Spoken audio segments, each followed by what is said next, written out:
እህቱ ትዕማርን ወደዳት ይላል መጽሐፍና ያ ኃጢአት ውስጡ ገብቶ አምኖን በየቀኑ ይከሳ ነበር እና አንድ ጥያቄ ተጠየቀ። ከንጉስ ገበታ እየበላ የንጉስን ነገር እየጠጣ ነፍስ ስለምን ከሳች?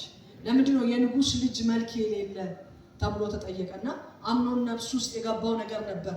እየበላ እየጠጣ የንጉስን ልጅ መልክ ያሳጣው ኢየሱስ ክርስቶስ ጌታ ነውና ዛሬ እግዚአብሔር በእውነት በክርስቶስ ኢየሱስ ያደረገልን እንዲኖረን የሚፈልገው የክብር መልክ አለ። ያንን የክብር መልክ እንመለከትና እግዚአብሔር አምላክ ዛሬ ከገበታው እየበላን ከሱ ፊት እየሆንን ከሱ እየጠጣን በነፍሳችን ገብቶ እኛ መጽሐፍ ቅዱስ እንደዚህ ይላል አይደል? እግዚአብሔር ልጆቹ አደረጋችሁ ይልና ገላትያ ምዕራፍ 4 ላይ ከዚህ በኋላ ልጅ ነህ እንጂ ባሪያ አይደለህም ይላል። እና ልጅ ደግሞ እንዴት ነው የሚሆነው? የእግዚአብሔር ልጅ መጽሐፍ እንደዚህ ይላል አይደል? ፍጥረት ለከንቱነት ተገዝቷል ይላል። በእርግጥ ይሄ ስለ ዘመን ፍጻሜ የተጻፈው ሮሜ ምዕራፍ 8 ላይና ፍጥረት ለከንቱነት ተገዝቷልና ለከንቱነት የተገዛ ይሄ ፍጥረት አንድ ተስፋ ግን አለው ይላል። ያ ተስፋ ምንድነው? ከተገዛበት ከንቱነት ከተገዛበት የውርደት መልክ ከተገዛበት የጥፋት ባርነት ለእግዚአብሔር ልጆች ወደሚሆን የክብር ነፃነት ይመጣ ዘንድ ፍጥረት ተስፋ አለው ይላል። እና የእግዚአብሔር ልጆች ክብር አላቸው ደግሞ ነፃነት አላቸው። እና ይሄ በከንቱነት የተገዛው ፍጥረት ተስፋ አለው ወደዛ ለመምጣት ይላል። እና የእግዚአብሔር ልጅነት የከበረ የክርስቶስ ኢየሱስ መልክ ነው። የእግዚአብሔር ልጅነት የክርስቶስ ስልጣን የሚገለጥበት ልጅነት ነውና ያንን አርነት ያንን ነገር ከኛ ላይ ወስዶ መልክ ያሳጣንን ነገር እግዚአብሔር ዛሬ ከላያችን ላይ ይገፋል። አሜን። እንደውን የምንሆንኩ የሚል ይኖር ይሆን ወይም ባለበት ነገር ይረካ? እኔ አንድ ነገር ልላችሁ እወዳለሁ። ሐዋርያ ጳውሎስን የሚያክል የእግዚአብሔር ሰው እንደዚህ ብሎ ተናገረ። ፊልጵስዩስ ላይ ምዕራፍ 3 ላይ ሲናገር እንደዚህ አለ። ሰው ማንም ሰው በስጋ የሚመካበት ነገር ያለው ቢመስለው እኔ እበልጠዋለሁ አለና በስጋ የሚመካበትን ነገር ይዘረዝርና ከዛ በኋላ እንደዚህ ይላል፣ ይህን ሁሉ ግን እንደ ጉዳት ቆጥረዋለሁ፣ እንደ ጉድፍ ቆጥረዋለሁ ይላልና ለምን ሲባል ስለ ጌታዬ ስለ ኢየሱስ ክርስቶስ እውቀት ይላል። ጌታዬን እንዳውቀው ይህን ሁሉ እንደ ጉድፍ ነገር ቆጥረዋለሁ፣ እጥለዋለሁ። ስለ ጌታዬ ስለ ኢየሱስ ክርስቶስ እውቀት ይህን ሁሉ እንደማይረባ ነገር ቆጥራለሁና አንድ ነገር አደርጋለሁ ይላል። እኔ አሁን ይዤዋለሁ ፍጹም ሆኛለሁ ብዬ አልልም። ማለት እኔ ክርስቶስን መስላለሁ እኮ ብሏል። የክርስቶስ የክብር መልክ እኮ ተገልጦበታል። ግን ያንን ፍጹም ሆኛለሁ ብዬ አልልም፣ ይዤዋለሁም ብዬ አልልም። አንድ ነገር ግን አደርጋለሁ፣ በኋላ ያለውን እየረሳሁ በፊቴ ያለውን ለመያዝ ዘረጋለሁ። በክርስቶስ ኢየሱስ ከፍ ከፍ ያለው የእግዚአብሔርን የመጥራት ዋጋ አገኝ ዘንድ እፈጥናለሁ እያለ ይናገራል። እሱ እንኳን አልያዝኩትም አለ። እኔ ገና ምንም እንዳልያዝኩት ቆጥራለሁ አለ። ኢየሱስ ክርስቶስ ጌታ ነው። እኔ ምን አገባኝ ከተቀየማችሁ? ጳውሎስን የሚያክል ሰው ምን አለ? ይዤዋለሁ ብዬ አልልም፣ ፍጹም ሆኛለሁ ብዬ አልልም፣ ያን የክብር መልክ ተገልጦብኛል ብዬ አልልም። ወደዛ ለመምጣት ግን እዘረጋለሁ፣ ከፊት ይልቅ እፈጥናለሁ ይላልና ሰዓቴን ተጠቅሜ ዛሬ መጨረስ እፈልጋለሁ ይህን ሀሳብና የምናገርበትን ጠቅላላውን ነገር በቃል ልንገራችሁና ቃሉ ወደ ማንበብ እገባለሁ። ኤፌሶን ምዕራፍ 3 ላይ ያለውን የእግዚአብሔር ቃል ሐሳብ ነው የማካፍላችሁና ይሄ ሐሳብ በጥቅልሉ እንዲበልኝ እዘረዝረዋለሁ። ይህንን ክፍል እግዚአብሔር አምላክ በቀድሞ ትውልድ ዘመን ያልተገለጠ፣ በብሉይ ኪዳን ያልተገለጠ፣ በቀደሙት ነቢያት ዘመን ያልተገለጠ እግዚአብሔር ሰውሮት የነበረው አንድ የሰወረው ሚስጥር አለው እግዚአብሔር ይላል። ኢየሱስ ጌታ ነው። ከኔ ጋር ናችሁ? እግዚአብሔር የሰወረው አንድ ሚስጥር አለ ይላል። እግዚአብሔር የዘላለም ሐሳቡ የሆነ በቀደሙት ዘመን ያልተገለጠ ግን የዘላለም ሐሳቡ ነው። ከዘላለም ያሰበው ሐሳብ ነው። ግን አልገለጠውም በቀደሙት ትውልድ ዘመን፣ ግን አልገለጠውም በቀደሙት ዘመን ነቢያት ዘመን እና ክርስቶስ ኢየሱስን ላከውና ይሄንን ነገር አደረገው እግዚአብሔር ይላል። ይሄንን ነገር ገለጠው እግዚአብሔር ይላል። ክርስቶስ ኢየሱስ መጣና ከዘላለም ተሰውሮ የነበረውን የእግዚአብሔርን ሐሳብ ገለጠው እያለ ጳውሎስ ይናገራል። ምን ይሆን ይሄ ሐሳብ? እግዚአብሔር ከዘላለም ጀምሮ ሰውሮት የነበረ ክርስቶስን በመላክ የፈጸመው ክርስቶስን በመላክ የገለጠው ነገር ምን ይሆን? እሱን እናይና አብረን ከዛ መጨረሻ ላይ ብንጸልይ ደስ ይለኛል። አርፍደን የጀመርነው እንዴት እንደምናደርግ አላውቅም፣ ግን በጣም ውስጥ የመጸለይ አለ። እንደዚህ ይላል ምዕራፍ 3 ከቁጥር 1 ጀምሮ፣ ስለዚህ አሕዛብ ስለሆናችሁ ስለእናንተ የክርስቶስ ኢየሱስ እስር የሆንኩ እኔ ጳውሎስ ለእግዚአብሔር እንበረከካለሁ። ለእናንተ ስለተሰጠኝ ስለ እግዚአብሔር ጸጋ መጋቢነት በእርግጥ ሰምታችኋል። አስቀድሜ በአጭሩ እንደጻፍኩላችሁ ይህ ምስጢር በግልጥ አስታወቀኝ ይላል እና ይህን ስታነቡ የክርስቶስን ምስጢር እንዴት እንደማስተውል ልትመለከቱ ትችላላችሁ። ይህም አሕዛብ አብሮ እንዲወርሱ በአንድ አካልም አብሮ እንዲሆኑ በወንጌል መስበክ በክርስቶስ ኢየሱስ በሆነ ተስፋ ቃል አብሮ እንዲካፈሉ ለቅዱሳን ሐዋርያትና ለነቢያት በመንፈስ እንደተገለጠ በሌሎች ትውልዶች ዘንድ ለሰዎች አልታወቀም። እንደ ኃይሉ ሥራ እንደተሰጠኝም ለእግዚአብሔር ጸጋ ስጦታ መጠን የወንጌል አገልጋይ ሆንኩለት። ለማ ለዚህ ምስጢር ፍለጋ የሌለውን የክርስቶስን ባለጠግነት ለአሕዛብ እሰብክ ዘንድ ሁሉን በፈጠረ በእግዚአብሔር ከዘላለም የተሰወረው የምስጢር ሥርዓት ምን እንደሆነ ለሁሉ እገልጥ ዘንድ ይህ ጸጋ ከቅዱሳን ሁሉ ይልቅ ለማን ስለኔ ተሰጠ። ብዙ ልዩ ልዩ የእግዚአብሔር ጥበብ አሁን በቤተ ክርስቲያን በኩል በሰማያዊ ስፍራ ውስጥ ላሉ ለአለቆችና ለስልጣናት ትታወቅ ዘንድ ይህ በክርስቶስ ኢየሱስ በጌታችን የፈጸመው የዘላለም ሐሳብ ነበር። በእርሱ ዘንድ ባለ እምነት በኩል በመታመን ድፍረትና መግባት በእርሱ አለን እያለ ይናገራል። ቶሎ ቶሎ እያልኩኝ ይናገራሉ። ሐዋርያ ጳውሎስ እንደዚህ እያለ ይናገራል። ጸጋ ተሰጥቶኛል፣ ሐዋርያነት ተሰጥቶኛል፣ የእግዚአብሔር ጸጋ መጋቢነት ተሰጥቶኛል ይላልና እኔ ከዘላለም እግዚአብሔር ሰውሮት የነበረውን ምስጢር ያንን መግለጥ ነው ስራዬ ይላል። ኢየሱስ ጌታ ነው። ያንን የተሰወረ እግዚአብሔርን ሐሳብ መግለጥ ነው ስራዬና መልእክቶቼን በምታነቡበት ጊዜ ምን ያክል የእግዚአብሔርን ምስጢር እንደማስተውል ትመለከታላችሁ ይላል። ምን ያክል እንደማስተውል ትመለከታላችሁና እኔ ከዘላለም የተሰወረውን እግዚአብሔር ክርስቶስን ልኮ የፈጸመውን ከዘላለም ሰውሮት የነበረውን አሁን ግን ክርስቶስ ኢየሱስን ልኮ የፈጸመውን ያንን ሐሳቡን ያንን ምስጢር ለትውልድ መግለጥ ነው ስራዬ ይላል። ምንድነው እግዚአብሔር አምላክ በክርስቶስ ኢየሱስ የገለጠው ተሰውሮ የነበረው የእግዚአብሔር ሐሳብ ምን ነበረ ሲባል አሕዛብ አብሮ አንድ አካል እንዲሆኑ በወንጌል መስበክ በክርስቶስ ኢየሱስ በተሰጠ ተስፋ አብሮ እንዲካፈሉ እያለ ይዘረዝርና እዚህ ላይ ብዙ አልቆይም ሰዓት ስለሌለ። ከታች ግን እንደዚህ ይላል፣ ብዙ ልዩ ልዩ ጥበብ አሁን በቤተ ክርስቲያን በኩል በሰማያዊ ስፍራ ላሉት አለቆችና ስልጣናት ትታወቅ ዘንድ ይህም በክርስቶስ በጌታችን የፈጸመው የዘላለም ሐሳቡ ነበር ይላል እና እግዚአብሔር አንድ የዘላለም ሐሳብ አለው ይላል። በቀደሙት ነቢያት ዘመን ያልነበረ። በቀደሙት ነቢያት ዘመን መንግስት የማን ነበር? የእስራኤል ነበር። የእግዚአብሔር ልጅነት የማን ነበር? የእስራኤል ነበር። እግዚአብሔር እስራኤልን ነው በኩሬ ያለው ልጄ ያለው እና መንግስትን እሰጥሃለሁ ያለው ለእስራኤል ነበር እና እስራኤላውያን የተስፋ ዘሮች ነበሩ። የእግዚአብሔር የኪዳን ልጆች ነበሩ እና በቀደመው ትውልድ ዘመን ይሄ የሚታወቀው ይሄ ኪዳን ሲባል መንግስት ሲባል ድነት ሲባል የሚታወቀው እስራኤል ጋር ነው።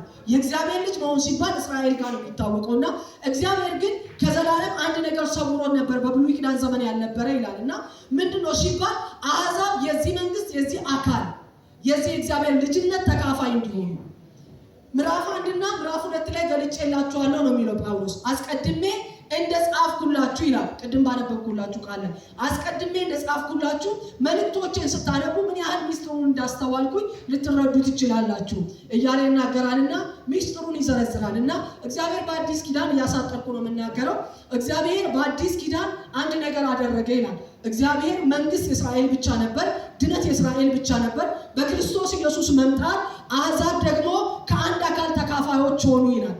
ቲክቶክ ላይ ይህንን ሀሳብ ለቅቄዋለሁ፣ ምናልባት አይታችሁ ሊሆን ይችላል እና እግዚአብሔር አንድ ነገር አደረገ።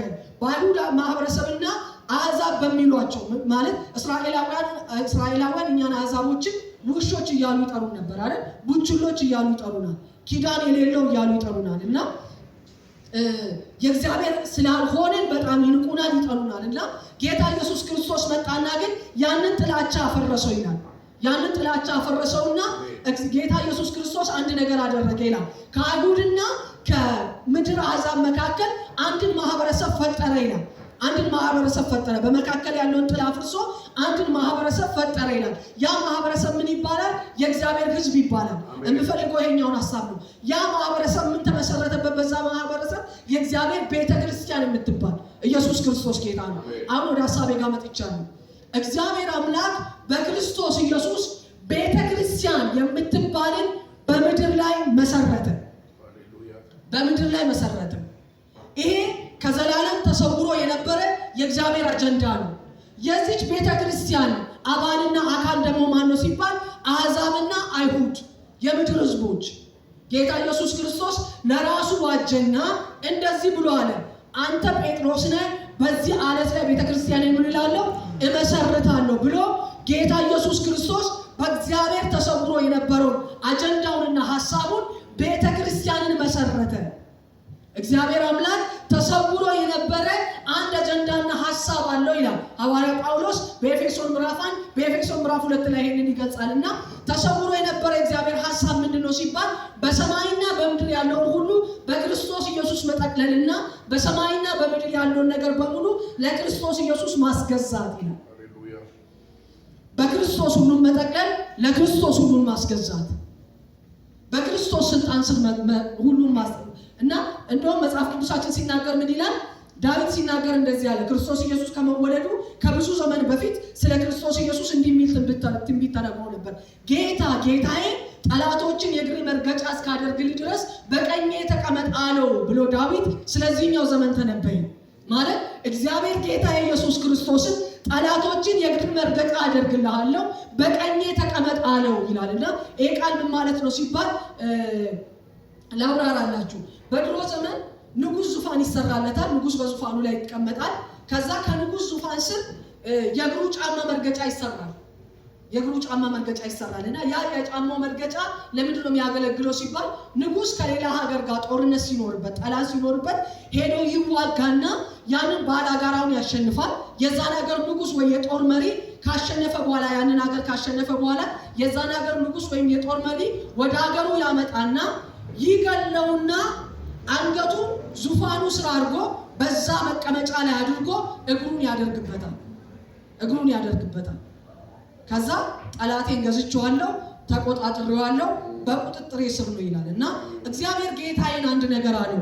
ልክ እንደዚህ ጠላትን አጥቼ የእግር መርገጫ አደርግልሃለሁ፣ በቀኜ ተቀመጥ አለው። ይሄ ከዘላለም ተሰውሮ የነበረ እግዚአብሔር ሐሳብ ነው። ሁሉን በክርስቶስ የመጠቅለልና ለክርስቶስ ማስገዛት። አሜን። ይሄ የእግዚአብሔር የዘላለም አጀንዳ ነው። በክርስቶስ ስልጣን ስር ሁሉን መጠቅለል። ያንን ደግሞ እንዴት ይፈጽማል ሲባል እግዚአብሔር ከዘላለም ከትውልዶች ዘንድ ሰውሮት ነበር። የሚፈጽምበትን መንገድ ይላል። የሚፈጽምበት መንገድ አንድ ነገር ነው።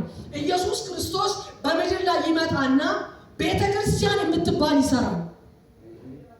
ከአሕዛብና ከአይሁድ ሕዝብ መካከል አንድን አዲስ ማህበረሰብ ለራሱ ይፈጥራል። በዛ ማህበረሰብ አካሉን ቤተክርስቲያንን በምድር ላይ ይሰራታል እና ይህቺ ቤተክርስቲያን ሲሰራት ለአንድ ነገር ነው የሚሰራት ይላል። በክርስቶስ ኢየሱስ ያለ ጥበብ፣ ልዩ ልዩ የክርስቶስ ኢየሱስ ኃይል በቤተክርስቲያን በኩል በሰማይ ስፍራ ላሉት አለቆችና ስልጣናት ይታወቅ ዘንድ በምድር ሁሉ ይገለጥና ይታወቅ ዘንድ ይሄ እግዚአብሔር የዘላለም አጀንዳው ነው። አሜን። ያንን ለክርስቶስ ማስገዛቱን በምን መንገድ ነው የሚያደርገው? በቤተክርስቲያን በኩል።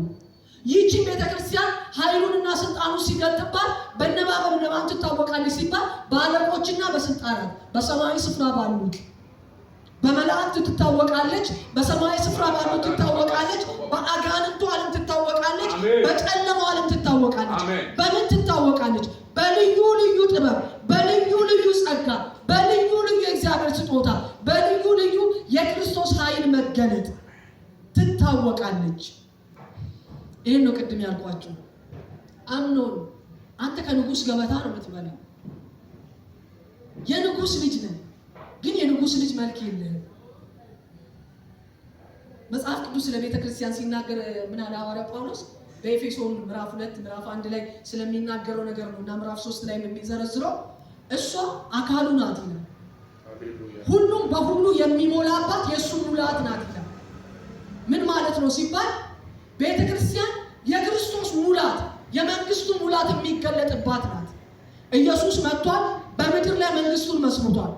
የመንግስቱ ሙላት የሚገለጠው በማን በኩል ነው? በቤተ ክርስቲያን በኩል ነው። እና ይህቺ ቤተ ክርስቲያን በሰማያዊ ስፍራ ባሉት አለቆችና ስልጣናት በሰማያዊ ስፍራ ባሉት በጨለማው ዓለም ዘንድ ትታወቅ ዘንድ ይሄ ተሰውሮ የነበረ እግዚአብሔር አጀንዳና ክርስቶስ ኢየሱስን ልኮ እግዚአብሔር የፈጸመው ነው ይላል። ኢየሱስ ጌታ ነው። ከኔ ጋር ናችሁ አይደል? እግዚአብሔር የፈጸመው ነው። አሜን። ቤተክርስቲያንን ሲመሰርታት አንድ ነገር ነው ያላት፣ ቤተክርስቲያኔ ነሽ፣ የገሃነም ደጅ ደግሞ አይደለም። የገሃነም ደጅ ለመላእክት እንኳን ቤተክርስቲያን የምትገለጠው በምን እንደሆነ ታውቃላችሁ? የክርስቶስን ስልጣን በመግለጥ። አሜን። ለዚህ ነው ጳውሎስ ሲናገር እኔ የክርስቶስን ድህነት ሰብካለሁ አይደለም ያለው፣ ፍለጋ የሌለውን የክርስቶስን ባለጠግነት ለአሕዛብ እሰብክ ዘንድ እኔ የዚህ ሚስጥር አገልጋይ ነኝ አለ ጳውሎስ። የቱ ሚስጥር? ለዚህ በቤተ ክርስቲያን በኩል እግዚአብሔር ሊያደርገው ከዘመናት በፊት ሰውሮት የነበረ ተሰውሮ የነበረ የዛ ቃል የዛ ሚስጥር አገልጋይ ነኝ፣ የዛ ሚስጥር መጋቢ ነኝ። እና ቆላስይስ ላይ አንድ ነገር ይናገራል። ቆላስይስ ላይ አንድ ነገር ይናገራል። እግዚአብሔር በክርስቶስ ኢየሱስ አንድ ነገር አደረገ ይላል። በክርስቶስ ኢየሱስ ኃይለኛ የበቀል ጸሎት ነው የምንጸልየው። በክርስቶስ ኢየሱስ አንድ ነገር አደረገ። ያደረገው ነገር ምንድን ነው ሲባል መንግስት የኛ ብቻ ነው። ቆላስይስ ምዕራፍ 1 ላይ ነው የምታገኙት ይሄንን ሐሳብ። ድነት የኛ ብቻ ነው ላሉት ለአይሁዳውያን አንድ ነገር ሊገልጥላቸው እግዚአብሔር ወደደ ይላል። ወደደ። ምንድነው ሊገልጥላቸው የወደደው ሲባል በቀደሙት ነቢያት ዘመን ያልተገለጠ፣ በቀደሙት ትውልዶች ዘመን ያልተገለጠ ተሰውሮ የነበረ እግዚአብሔር ቃል አለ ይላል ጳውሎስ። እና ያንን የተሰወረውን ቃል ነው የምሰብከው ይላል። ያንን የተሰወረውን ቃል ነው የምሰብከውና ይሄ የተሰወረው ነገር ምንድነው ሲባል የክብር ተስፋ ያለው ኢየሱስ ክርስቶስ በእናንተ ዘንድ መሆኑ፣ የክብር ባለጠግነት ያለበት ኢየሱስ ክርስቶስ በእናንተ ዘንድ መሆኑ። ኢየሱስ ምን ብሎ ይጠራል? የክብር ተስፋ፣ የክብር ደግሞ ባለጠግነት። እና የዚህ ሚስጥር ክብር ባለጠግነት እንድናገር እግዚአብሔር አምላክ ልኮኛል። ሚስጥሩ ባለጠግነት ያለበት ነው። ሚስጥሩ ታላቅ ተስፋ ያለበት ሚስጥር ነው። እኔ የዚህ ሚስጥር አገልጋይ ነኝ። ስለዚህ ነው የምሰብከው ፍለጋ የሌለው የክርስቶስ ኢየሱስን ምንድነው አለ? ባለጠግነት። ስለዚህ መጽሐፍ እንደዚህ ይላችኋል፣ እናንተ መጽሐፍ እንደሚናገር ድሮ ይላል አይደል? ከእስራኤል መንግስት ተለይታችሁ በዚህ ዓለም ተስፋ አጣችሁ ያለ ክርስቶስ ነበራችሁ። እናንተ የራቃችሁ ነበራችሁ። ኢየሱስ እናንተ ሩቅ ያላችሁትን መጣና ሰላምን የምስራች ብሎ ሰበከላችሁ ይላል። ከዚህ በፊት ተናግሬ እንደሆነ አላውቅም። ሐዋርያ ጳውሎስ በኤፌሶን ምዕራፍ 5 ላይ እንደዚህ ይላል፣ የዳንበትን የቆምንበትን በክርስቶስ ኢየሱስ የተሰጠንን ያንን ሰላም እንያዝልን። እና ሰው ሰላሙን አይዝም ማለት ነው። ከእግዚአብሔር ጋር ያለው ሰላም አይዝም። እግዚአብሔር ሰውን ይጣላል አይደለም፣ እግዚአብሔር ሰውን አይጣላም። ግን ሰው ከእግዚአብሔር ይለያል። በክርስቶስ ኢየሱስ ሰላም የተሰበከው መጽሐፍ እሱ ሰላማችን ነው ይላል። እሱ ሰላማችን ነው ይላል። ቅድም ዘኔ ከእግዚአብሔር ጋር ህብረት ስለማድረግ እየተናገረ ነበር አይደል? እግዚአብሔር ሁል ጊዜ ምንና እናንተን ሲጠራን መጽሐፍ አንደኛ ቆሮንቶስ ላይ ምን ይላል? ምዕራፍ 1 ላይ ወደ ልጁ ወደ ኢየሱስ ክርስቶስ ህብረት ይጠራን ይላል። ሲጠራን ራሱ ጌታ ወደ ህብረት ነው ይጠራን፣ ወደ ክብር ነው ይጠራን። እና ሰው ግን ይሄን ሰላሙን አይዝም፣ ይሄን ህብረቱን አይዝም። እና መጽሐፍ እሱ ሰላማችን ነው ይላል። ርቃችሁ የነበራችሁ ድሮ ክርስቶስ ሳይመጣ ነበር። በስጋ በተገረዙት ያልተገረዛችሁ የተባላችሁትና ገለልተኛ የነበራችሁት ያኔ ነበር። አሁን ግን እናንተ የራቃችሁ በክርስቶስ ቀርባችኋል። ወደማ በሱ ይላል። ቅድም ያነበብኩላችሁ በመታመን በድፍረት መግባት አለን ይላል። ኢየሱስ መታመናችን ነው፣ ድፍረታችን ነው፣ ደግሞ ምናችን ነው? መግቢያችን ነው ይላል። እና እናንተ የዚህ አካል ናችሁ ይላችኋል መጽሐፍ። የማ ሲባል የክርስቶስ ኢየሱስ አካል በምድር ላይ የመሰረታት የክርስቶስ ኢየሱስ ቤተ ክርስቲያን አካል ናችሁ። እናንተ የክርስቶስ አካል ናችሁ፣ የክርስቶስ ብልቶች ናችሁ። ይሄ ክርስቶስ ደግሞ መጽሐፍ ሲናገር እንደዚህ ይለዋል፣ ጌታ እሱን ክርስቶስን ጠላቶችን የእግር መርገጫ እስካደርግልህ ድረስ በቀኝ ተቀመጥ ብሎታል። መጽሐፍ ሲናገር ሁሉን ካስገዛለት ከእግዚአብሔር በቀር ሁሉ እንዲገዛለት እግዚአብሔር አድርጓል ይላል። ሁሉ እንዲገዛለት እና እግዚአብሔር አሁን በክርስቶስ ምንድን ነው እያደረገ ያለው ሲባል በሰማይና በምድር ያለውን በክርስቶስ የመጠቅለል አጀንዳ ላይ ያለው እግዚአብሔር። ይህ መጠቅለሉን ደግሞ በማ በኩል ነው የሚፈጽመው? በቤተ ክርስቲያን በኩል። ስለዚህ እንድትታወቁ ነው የተጠራችሁት ይላል። በምን? በክርስቶስ ኃይል፣ በክርስቶስ ባለጠግነት። አይገርምም? እንድትታወቁ ነው የተጠራችሁ በክርስቶስ ልዩ ልዩ ጥበብ። ለነማ?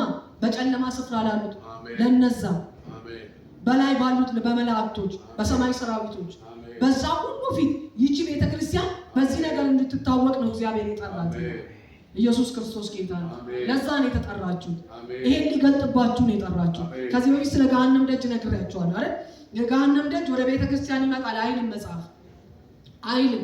ቤተክርስቲያን ተዋግታ በክርስቶስ ኢየሱስ ስልጣን አሸንፋለች። ያ ማለት ሰይጣንን አንዋጋም እንደሚሉት አይደለም። መጽሐፍ ዲያብሎስን ተቃውሙት ይላል። አንዋጋም ተብሎ አልተጻፈም። ወድቋልና አትዋጉትም አልተባለም።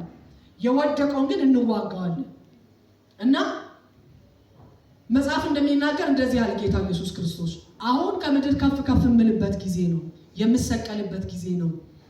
የዚህ ዓለም ገዢ ይፈረድበታል፣ ወደ ውጭ ይጣላል ይላል። አይገርምም? ወደ ውጭ ተጥሏል እሱ። እኛ ቤት፣ እኛ ህይወት፣ እኛ የሆነ ነገር ውስጥ ይገዛ ዘንድ አልተፈቀደለትም። ተጥሏል። መጽሐፍ ቅዱስ መንፈስ ቅዱስ ወደ ምድር በመጣ ጊዜ ሶስት ነገሮችን ያደርጋል ይላል። ሶስት ነገሮችን ያደርጋል ይላል። ከሚያደርግባቸው ነገሮች ስለ ፍርድ ዓለምን ይወቅሳል ይላል። ስለ ፍርድም የዚህ ዓለም ገዢ ስለተፈረደበት ነው ይላል። የዚህ ዓለም ገዢ ተፈርዶበታል፣ ደግሞ ተጥሏል። ኢየሱስ ክርስቶስ ጌታ ነው። ስለዚህ እናንተ ትታወቁ ዘንድ ተጠርታችኋል። በምን? በክርስቶስ ስልጣን። ስለዚህ ቤተክርስቲያን የገሃነም ደጅ ይመጣባታል አይልም። እሷ አሸንፋለች። እሷ በክርስቶስ ስልጣን ቆማለች። እሷ በክርስቶስ ኃይል ቆማለች። ነገር ግን ሁልጊዜም ወደ ገሃነም ደጅ ትሄዳለች። የገሃነምን ደጅ ትሰብራለች። ከዛ ከጨለማው ዓለም ትበዘብዛለች። ለምን? በክርስቶስ ስልጣን ይገለጥባት ዘንድ የተጠራች ስለሆነች። ሁሉን ለክርስቶስ የማስገዛት ሐሳቡን እግዚአብሔር የሚያደርገው በቤተ ክርስቲያን በኩል ስለሆነ፣ ያ የክርስቶስ ስልጣን የሚገለጠው በቤተ ክርስቲያን በኩል ስለሆነ፣ ያ መንግስት የሚገለጠው በቤተ ክርስቲያን በኩል ስለሆነ፣ ይሄ ከዘላለም የተሰወረ የእግዚአብሔር አጀንዳ ነው ይላል። የእግዚአብሔር የልቡ ሐሳብ ነው። ከዘላለም ተሰውሮ ነበር፣ አሁን ግን ለቅዱሳን ተገልጧል። አይገርምም? ስለዚህ ጳውሎስ እንደዚህ ነው፣ ሰውን ሁሉ እየመከርን፣ ሰውን ሁሉ በጥበብ እያስተማርን፣ ሰውን ሁሉ እየገሰጽን የምንሰብከው ይሄንን ነው። ለምን? በክርስቶስ ኢየሱስ ፍጹም የሆነውን ሰው ለእግዚአብሔር እናዘጋጅ ዘንድ። ይህንን ሚስጥር ነው የምንሰብከው፣ ይህንን ሚስጥር ነው የምንናገረው። እናንተ ለመስበክ፣ ለመናገር፣ ለመስማት የምትጓጉት ምን አይነት ሚስጥር ይሆን? ምን አይነት ሚስጥር ይሆን? ምን አይነት መገለጥ ይሆን? መስማት የሚያጓጓችሁ ምን አይነት መገለጥ ይሁን? እኔ አንድ ነገር እያልኩ ነበር ቅድም፣ ጠላትን እየተቃወምን እንጸልይ ሲባል አንድ ነገር ወደ ልቤ ይመጣ ነበር። መጥቶ ስታጸልይ መጽሐፍ ለቂሮስ እንደዚህ ይላል አይደል? በጨለማ የተቀመጠው በስውርም ያለውን ሀብት እሰጥሃለሁ ይላል። እና መጽሐፍ ቅዱስ እግዚአብሔር ቃል ሲናገር እሱ ከጨለማ ስልጣን አዳነን ይላል። ቤዛነቱንም እርሱንም የኃጢአታችንን ስርየት ወዳገኘንበት ወደ ፍቅሩ ልጅ መንግስት አፈለሰን። የፍቅሩ ልጅ መንግስት ውስጥ ሆነ በጨለማ ስልጣን ስር መሆናችን ፈልሰናል ከዛ ይላል መጽሐፍ። እና ግን ብዙ ነገሮቻችን ደግሞ ተይዞ እናያለን። በስውር ተቀምጦ፣ በጨለማ ተቀምጦ፣ በሆነ ነገር ተይዞ ስለተፈቀደለት አይደለም፣ ስለተኛን ነው፣ ማንነታችንን ስላላወቅን። ለዚህ ነው እውነት ታውቃላችሁ፣ እውነት አርነት ያወጣችኋል። እውነት በባህሪው አርነት ያወጣል። ኢየሱስ ክርስቶስ ጌታ ነው። ስለዚህ ከዚህ በላይ አላስመሻችሁ፣ ግን በጣም እንድንጸልይ ይፈልጋሉ። ቆመን እንጸልያለን በእግዚአብሔር ፊት።